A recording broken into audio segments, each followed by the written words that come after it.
Hi, this is Gone Girl. Some of you know me, some of you don't. So today I decided to explain how Gone Girl came into existence. I was coming home from working at a community garden that I totally loved, planting vegetables in 99 beds, looking after people's gardens, seniors, kids. Um, it was just my happy place. But I had a bad headache. I knew I didn't have Tylenol at home, so off I went to the pharmacy. Bought the Tylenol. On the way back, I saw my friend. As we were walking to the light, she was complaining that her husband was not going to like having the three kids at home alone for this long a period of time. The light changed. We took a step off the curb, and that changed everything. My friend was dead. I woke up in a hospital 5 days later, not knowing why I was there or what happened and why my life is upside down. That started my journey as Gone Girl. Gone was the days that I recognized things or remembered things. Um, Gone were the days of chasing after my grandson, who I spent every day with prior to this accident. Gone were my friends at the garden, and I don't mean they were gone from my life, just my routine of seeing them from morning to night in the garden. That was gone. Gone was my independence. I spent weeks in the hospital as they put me back together. They sent me home with 24-hour nursing, which lasted 3 years. Now remember, I actually thought I was getting better. I thought I was going to get better in a few months. I'd be back to the garden, back to chasing my grandson. No, that's not what happened at all. I slowly realized that my life is upside down, and there was nothing I could do about it. I had strangers taking care of me, taking care of my personal needs. I used to be a very private person, but you pretty well learn that you have zero privacy, zero control, zero anything. Also, on top of it, I would have screaming bouts. I had no idea what was happening. Can you imagine? Just all of a sudden, somebody next to you starts screaming at the top of their lungs, and they're not there to tell you why they're screaming, and you're just there watching. To be honest, when they would tell me about it, it was quite embarrassing. What I didn't know was I was reliving the accident over and over and over. And to be quite honest, it still happens to this day. Um, by the 4th year mark, they decided, okay, we're going to call in a forensic psychologist to help me get over the accident that I don't even remember. Well, that worked in some respects. It kept me from wanting to kill myself. Um, they told me I had survivor guilt. They told me I had something called CPTSD. Um, I actually thought the worst thing that ever happened in my life was finding my brother dead 6 weeks after he killed himself in a hot apartment. But no, that wasn't going to be the only tragedy in my life. What I don't, why Gone Girl is the perfect name for me is because anything that was me is gone. My happiness, my outgoingness. Now I'm actually so scared that I live in my room. Now, that sounds strange to people. Why would you live in your room? It's not just because I can't walk. I have an electric wheelchair. My problem is I get so panicked of the idea, just the idea of leaving my room, because I feel that I'm not safe anymore. That now I know bad things can happen. Sure, I knew that in theory my whole life, but until it happens to you, you don't really realize that there is bad things. And the sad part of it all, this accident could have been prevented. This accident was due to somebody texting on their phone while driving. Like a lot of people we know on here do on a daily basis. But that's beside the point. Gone Girl has been gone a long time. It's 6 years now.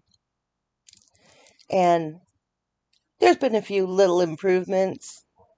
The only problem is the pain. I can't overstress the pain.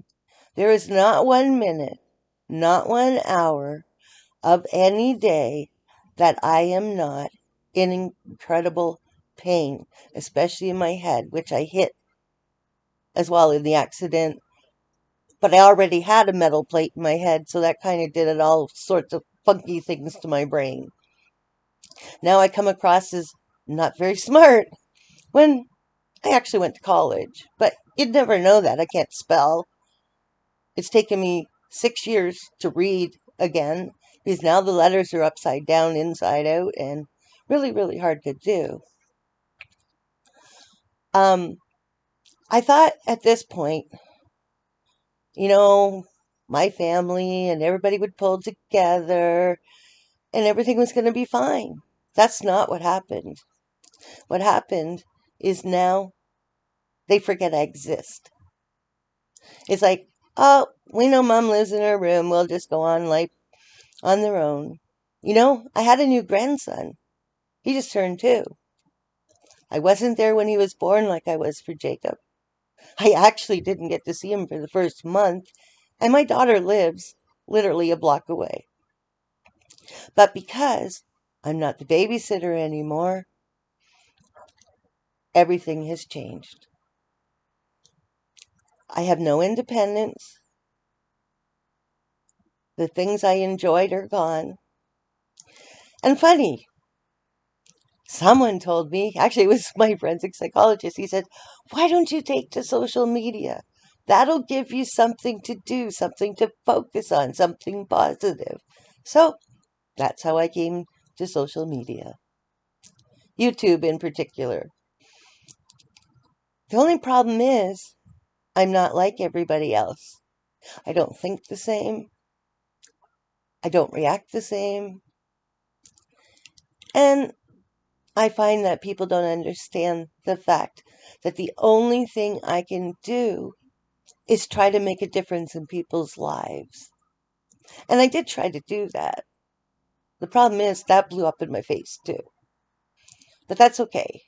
I went about it the wrong way, and that's on me. Gone and not gone and forgotten is basically what I am in my daily life. I have some very incredible friends here on YouTube. I won't negate that. They have been wonderful to me. I mean, literally, they check on me every day. And I can't tell you how grateful I am for that because my own family has kind of given up because I'm not myself anymore and I can't do the things I did before. You kind of really find out your place in the world when all of a sudden your world is upside down. But what can you do?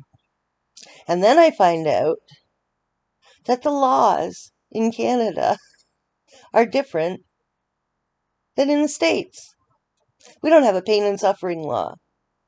So the driver pretty well got off pretty good on that. Now, I did get a settlement that will last my whole life to take care of my medical needs because they are a lot. Um, but I'm not me anymore. I am gone.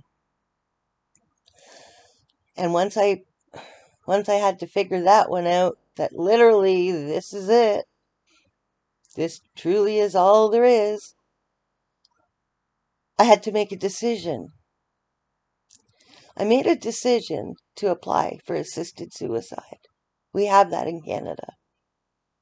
Now, they granted it to me a year or so ago, but then I was hospitalized for a week this year, and the Supreme Court changed the criteria.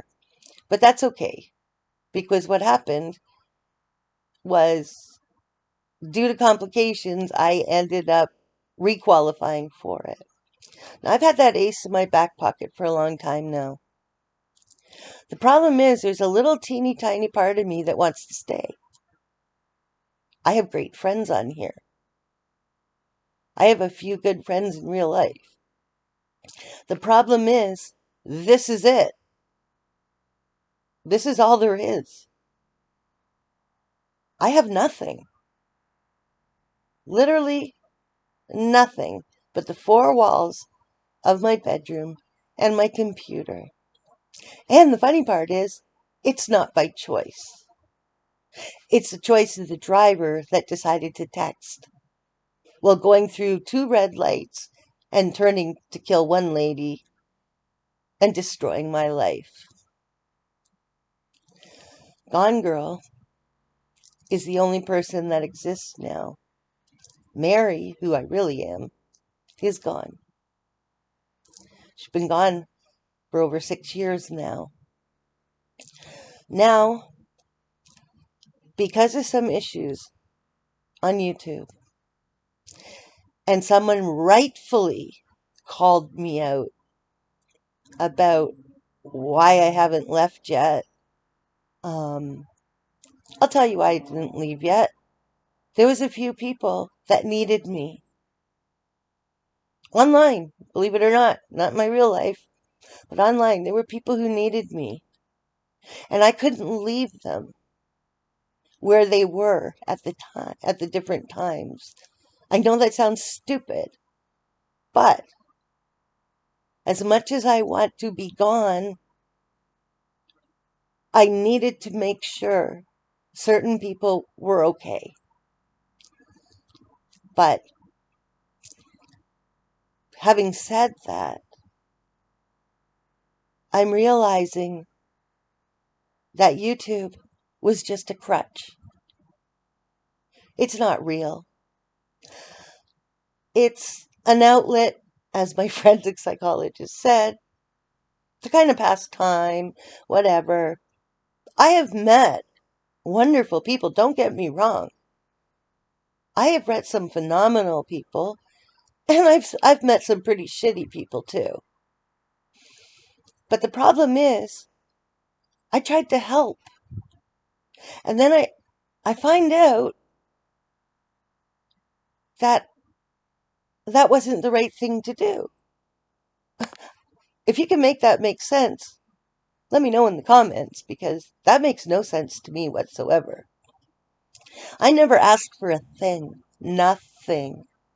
All I wanted to do was make a difference in some people's lives. But I want to thank you. I want to thank all of you. I've learned a lot. I had to relearn a lot first to even be on YouTube. But I learned a lot about the ins and outs of how people really work. Some of it's wonderful. Some of it's sad. Sometimes I wish that I could make all the bad things that are happening to people go away. But I don't have that power. I don't think any of us have that power. But I did learn I can love people. I have been loved. I just think that YouTube you have to take with a grain of salt sometimes. And other times, it's magical. But I was called out for why I'm not gone yet. But you know what? That's okay. That's on me. But Gone Girl will soon be gone. And I'm okay with that. And I'm sorry. I never came on here to hurt a single person. In fact, I wanted to do the absolute opposite. But sometimes you think what you think to yourself what you think people need, and that's not always true. But having said all this, I want to thank the beautiful people I have met. You know who you are. I want to thank the people who have been there for me, checked on me, loved me through this. I can't thank you enough. You've actually been there more than my own family, because my family's tired of a broken person. So, with that said, Gone Girl is leaving, but I leave you with this. Thank you. Thank you for being in my life. Thank you for loving me when I couldn't love myself. And thank you for caring. And please be kind to each other on these YouTube streets. There's too much hate in the world. We don't need to bring it online. Gone Girl, over and out.